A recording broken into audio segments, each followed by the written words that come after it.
Dr.C.V.Suresh Babu's Virtual Classroom presents Operating Systems series. Introduction to Secondary Storage Management. Like we discuss about Kernel I/O subsystems, disk structure, disk scheduling, disk management, and swap space management. Kernel I/O subsystems. It determines a good order in which to execute input-output. Often it is called disk scheduling. Scheduling the input-output request can greatly improve the overall efficiency. The kernel provides many services related to input-output. Several services such as scheduling, caching, spooling, device reservation, and error handling.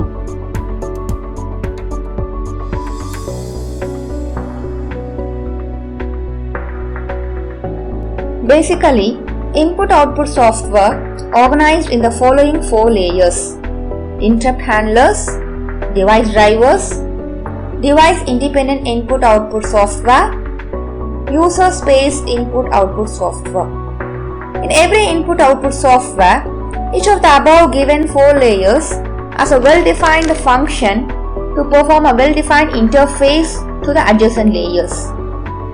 The function of the interrupt handler is whenever the interrupt occurs, then the interrupt procedure does whatever it has to do in order to handle the interrupt. Device drivers is the device-specific code for controlling the input-output device that are attached to the system. Device-independent input-output software does naming, protection, blocking, buffering, and allocation. User space input-output software. Some small part of the input-output software consists of libraries that are linked with the user programs and even whole programs running outside the kernel.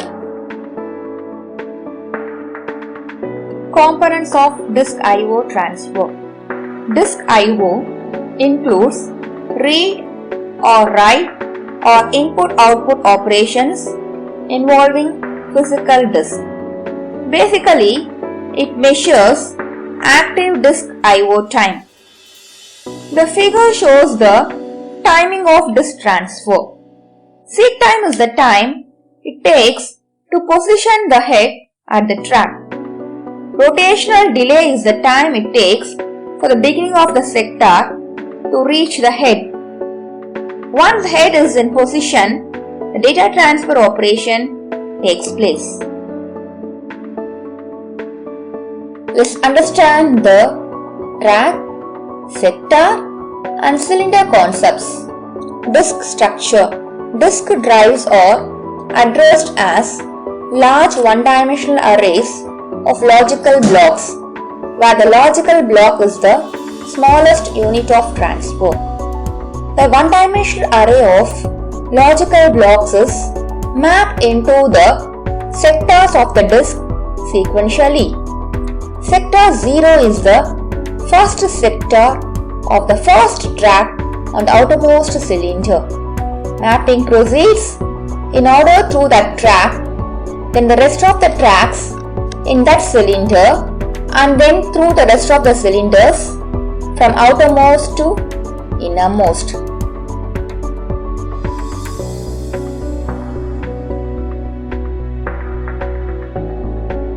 Disk scheduling.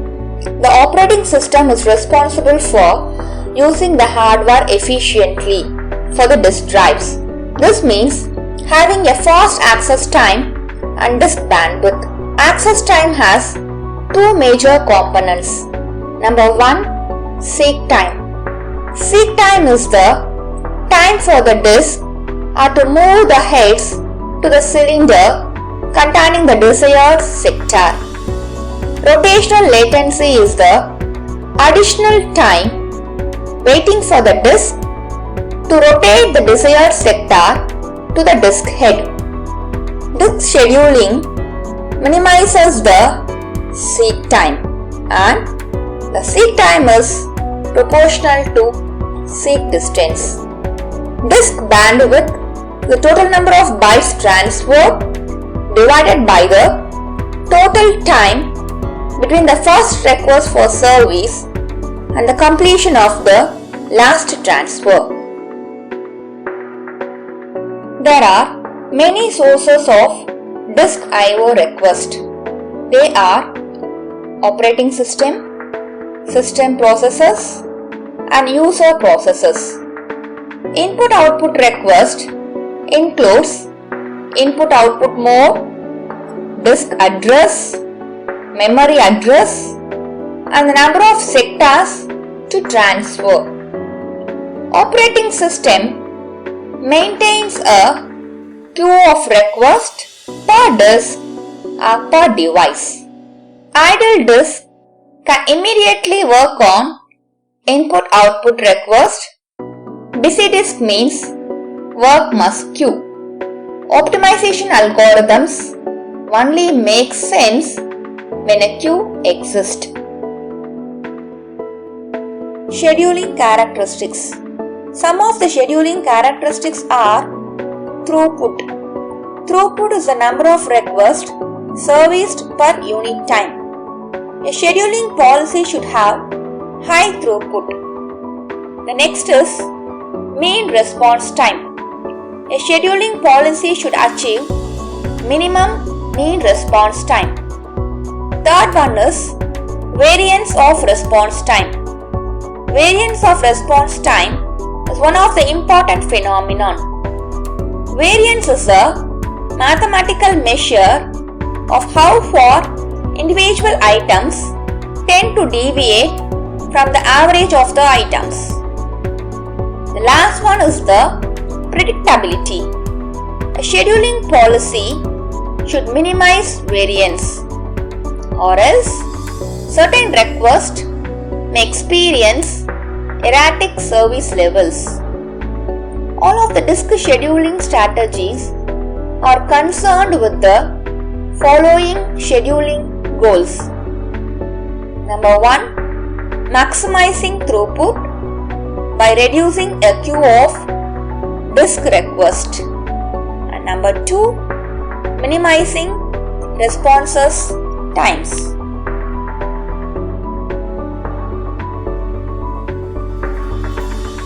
Disk management. The file management and the resources management is a part of the hard disk management. The disk management also involves the formatting of the hard disk drive and to check the integrity of the file system. Data redundancy check can also be carried out for the consistency of the hard disk drive. The hard disk drive management is also important in the case of the network where there are many hard disk drives to be managed.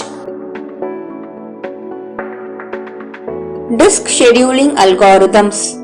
Some of the disk scheduling algorithms are FCFS, first come first serve scheduling, SSTF, shortest seek time first scheduling, scan scheduling is also called as elevator, look scheduling, C-scan, circular scan scheduling. The last one is C-look, circular look scheduling. Elevator algorithms. Algorithms based on the common elevator principle are known as elevator algorithms. There are 4 combinations of elevator algorithms. Service in both directions or in only one direction, go until last cylinder or until last input-output request.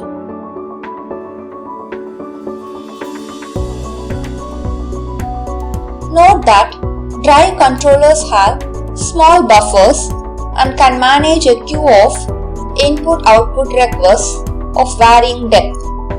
Several algorithms exist to schedule the servicing of disk I/O request. Analysis is true for one or many platters. Let me illustrate them with the input-output request. Consider cylinders are between 0 to 199 and let the queue consist of 98, 183, 37, 122, 14, 124, 65 and 67 and the head starts at 53.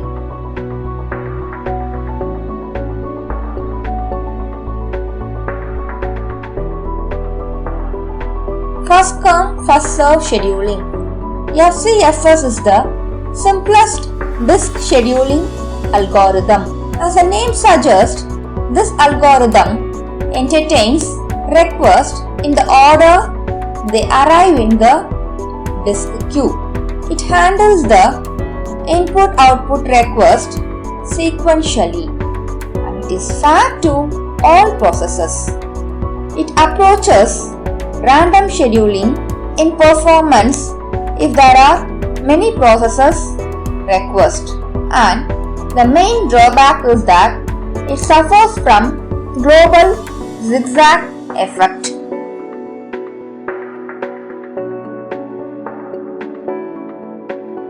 The figure shows the example for first come first serve scheduling. The head position starts at 53 and it serves on the first come first serve basis. The illustration shows the total head movement of 640 cylinders. Shortest seek time first scheduling. Shortest seek time first scheduling algorithm selects the disk I/O request which requires the least disk arm movement from its current position regardless of the direction. It reduces the total seek time as compared to FCFS, and it also selects the request with a minimum seek time from the current head position. It is also called as SSDF, shortest seek distance first, and it's easier to compute distances. It's biased in favor of the middle cylinder's request. SSDF scheduling is a form of SJF scheduling, and it may cause starvation of some request. Let us consider the example of shortest seek time first scheduling. Here the head starts at 53 and the next shortest movement is 65, and just like that it proceeds further. Thus, it illustrates the total head movement of 236 cylinders. Scan scheduling. The disk arm starts at one end of the disk and moves toward the other end, servicing request until it gets to the other end of the disk where the head movement is reversed and servicing continues. It moves in both directions until both ends. It tends to stay more at the ends, so more fair to the extreme cylinder request. Let us consider an example for scan scheduling. Here, the disk arm starts at 53 and it services the request till one end, that is, till it reaches 0, and then the head movement is reversed and it continues servicing. Thus, the figure shows the total head movement of 208 cylinders.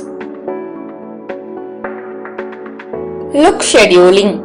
Look algorithm is an improved version of the scan algorithm. The disk arm starts at the first I/O request on the disk and moves toward the last I/O request on the other end, servicing request until it gets to the other extreme I/O request on the disk, but the head movement is reversed and servicing continues.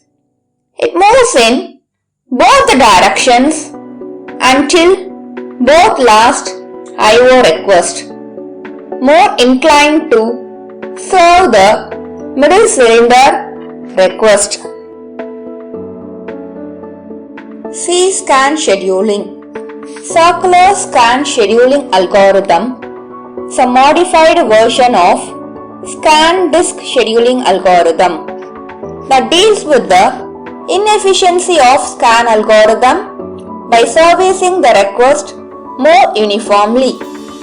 The head moves from one end of the disk to the other, servicing the request as it goes. When it reaches the other end, however, it immediately returns to the beginning of the disk without servicing any request on the return trip.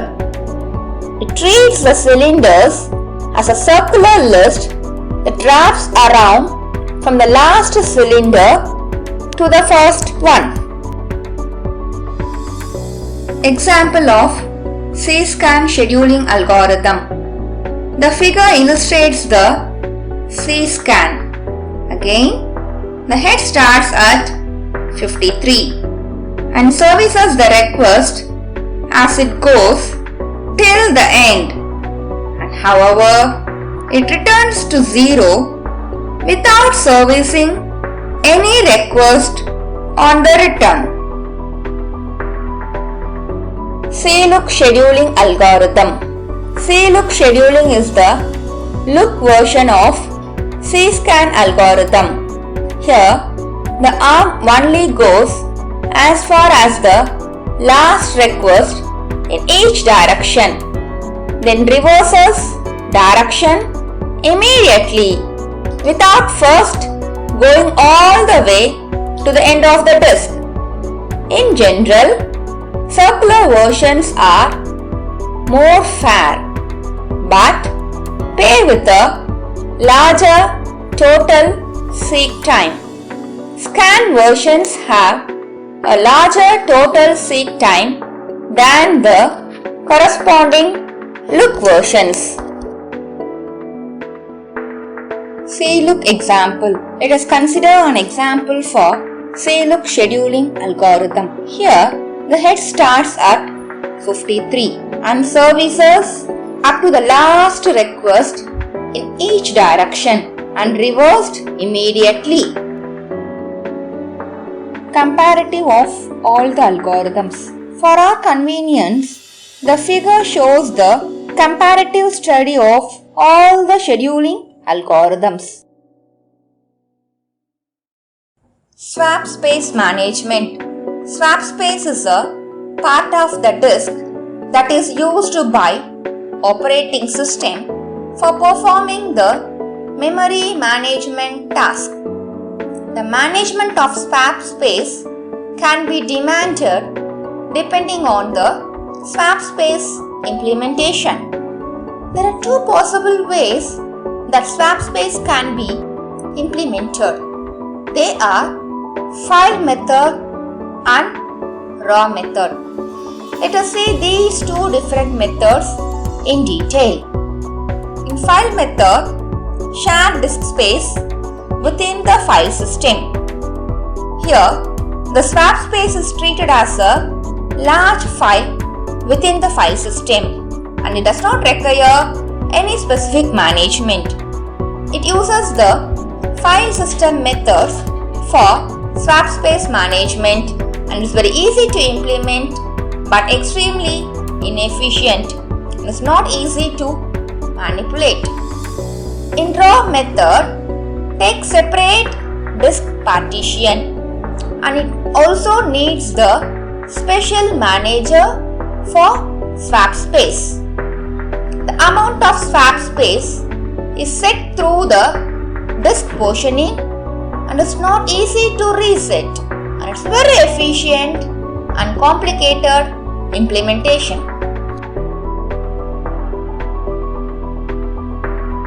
Thank you, friends. We will meet you at the next informative video. Until then, take care. If you like the video, like it, share it, and share your valuable comments with us. Do subscribe our channel for more useful videos. Take care. Have a nice day.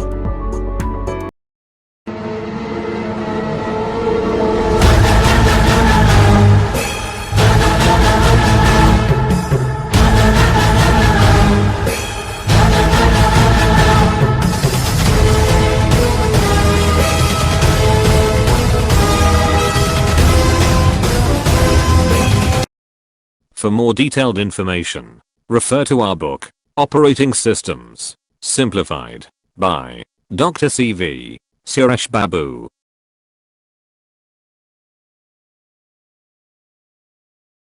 Highlights of our simplified series. Why should I learn this chapter? Snapshot.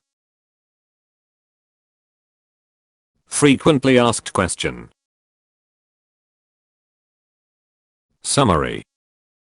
Activity. Assignment.